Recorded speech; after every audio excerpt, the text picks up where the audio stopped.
Hello friends, welcome back to my channel. जय श्री कृष्णा। चलिए जानते हैं कि राधा जी का क्या हुआ भगवान श्री कृष्ण के बाद। हम जब भी प्रेम और त्याग की बात करते हैं तो श्री कृष्ण और राधा का जिक्र सबसे पहले होता है। दोनों का नाम एक साथ तो लिया जाता है, लेकिन दोनों कभी एक ना हो सके। क्या आप जानते हैं कि श्री कृष्ण से बिछड़ने के बाद राधा जी का क्या हुआ? एक दूसरे से अलग होने के बाद क्या वो दोबारा मिल पाए फिर कभी? चलिए जानते हैं। श्री कृष्ण को बचपन से ही राधा से लगाव था। श्री कृष्ण जब 8 साल के थे तब दोनों को एक दूसरे से प्रेम हुआ। राधा कृष्ण के दिव्य गुणों से परिचित थी। उन्होंने जिंदगी भर अपने प्रेम की स्मृतियों को संजोए रखा। यही वह वजह थी कि एक दूसरे से बिछड़ने के बाद भी दोनों का प्रेम जिंदा रहा।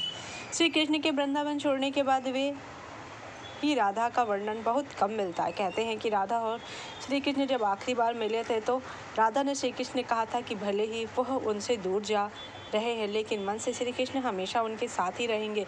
इसके बाद श्री कृष्ण मथुरा गए और कंस और बाकी राक्षसों का वध किया। इसके बाद प्रजा की रक्षा के लिए श्री कृष्ण द्वारिका चले गए और द्वारिकाधीश के नाम से जाने लगे। श्री कृष्ण के वृंदावन जाने के बाद राधा जी की जिंदगी ने एक अलग ही मोड़ लिया। राधा का विवाह किसी और से हो गया। राधा ने अपने दाम्पत्य जीवन की सारी रस्में निभाई। वह बूढ़ी हो गई, लेकिन मन श्री कृष्ण के प्रेम कभी कम नहीं हुआ। कहते हैं कि सारे कर्तव्यों से मुक्त होने के बाद राधा आखिरी बार अपने प्रियतम श्री कृष्ण मिलने द्वारिका पहुंची थी। जब राधा को श्री कृष्ण का रुक्मिणी और सत्यभामा से विवाह का पता चला तो वह दुखी नहीं हुई। श्री कृष्ण भी उन्हें देखकर बहुत खुश थे। दोनों संकेतों की भाषा में एक दूसरे से बातें करते थे। कान्हा की नगरी में राधा को कोई नहीं जानता था। राधा कृष्ण से अलग नहीं होना चाहती, इसलिए श्री कृष्ण ने उन्हें महल में एक देविका के रूप में नियुक्त कर दिया।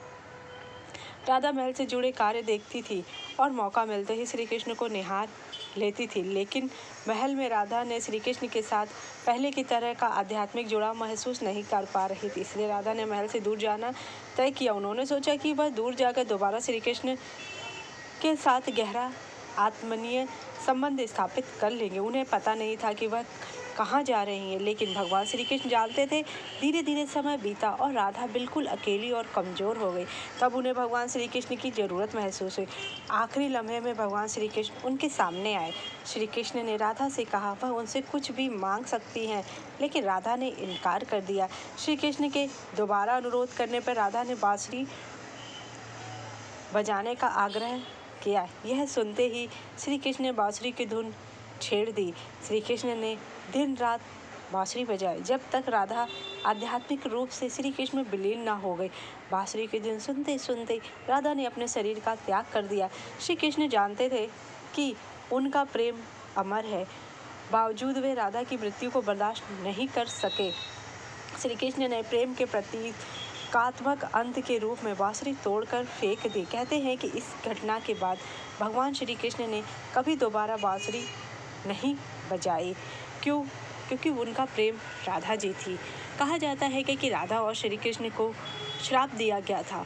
जब वो गोलोक में थे, दोनों साथ में थे, तो उनको श्राप दे दिया गया कि वो बिछड़ जाएंगे और राधा जी श्री कृष्ण को भूल जाएंगी और उनका बिछोड़ा कभी नहीं हो पाएगा। इसलिए राधा जी भगवान श्री कृष्ण के विरह में 108 वर्ष तक धरती पर विचरण करती रहीं और भगवान के विरह में उन्होंने अपने प्राणों को त्याग दिया। कहा जाता है कि राधा को किशोरी होने का वरदान था। वो कभी बूढ़ी नहीं हो सकती थी। वो सदैव 16 वर्ष की कन्या के रूप में ही रहती थी।